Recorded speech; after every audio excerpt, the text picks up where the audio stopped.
The Lord rebukes the priests. The Lord opens by naming his audience.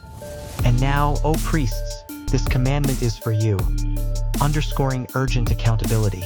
Priests bear the weight of divine representation. God expects hearing to translate into heartfelt obedience. A conditional warning follows. Refusal to honor his name invites a curse, not out of malice but justice. Hearing, shama, in Hebrew demands active response. Mere attendance won't suffice. To give glory to my name means reflecting God's character in worship and daily conduct. God's voice isn't neutral. It calls for purity, not perfunctory rituals. I will send a curse upon you, and I will curse your blessings, flips privilege into penalty. Priestly blessings, the herds, the offerings, community respect, are tied to covenant faithfulness. God will rebuke their seed, signaling that generational leadership matters. He promises to spread sacrificial refuse on their faces, a public mark of disgrace. This graphic judgment aims to awaken reverence and preserve the Levitical covenant. God's ultimate goal isn't destruction but restoration of holy service. He evokes Levi as the ideal, one whose covenant brought life and peace. Levi feared God deeply, standing reverent before the divine name. His mouth held the law of truth. Injustice found no foothold on his lips. Priests must embody both right teaching and righteous living. Through his example, Levi turned many away from iniquity. God calls his messengers to be sources of knowledge, not confusion. When a priest preaches, people should seek the law at his lips.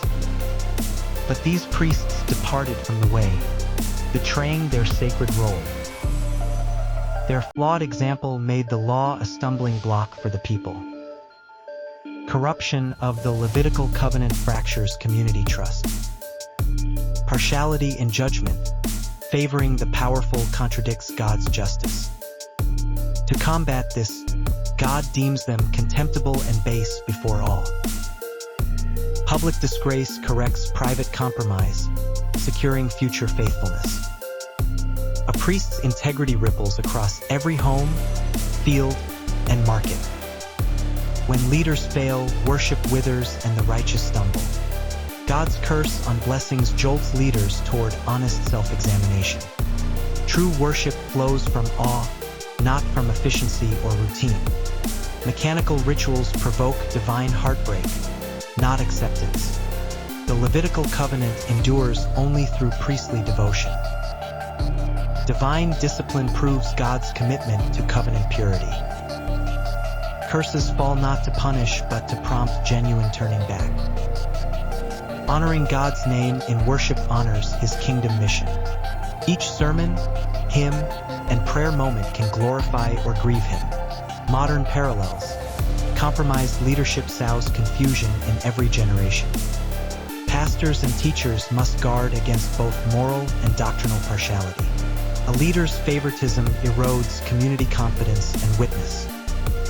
God's reputation hinges on the faithfulness of those who serve his altar. Accountability structures exist to curb expedience in ministry.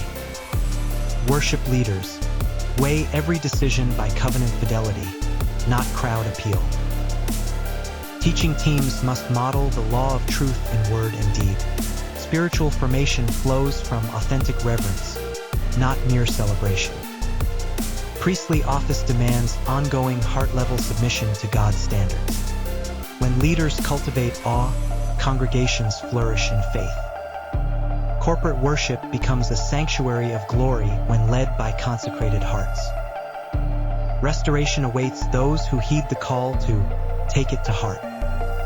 May our ministries mirror Levi's legacy of life, peace, and unblemished devotion. Next, we'll explore Malachi 2 verses 10 to 16, where God exposes communal treachery and reaffirms marriage as his cherished covenant.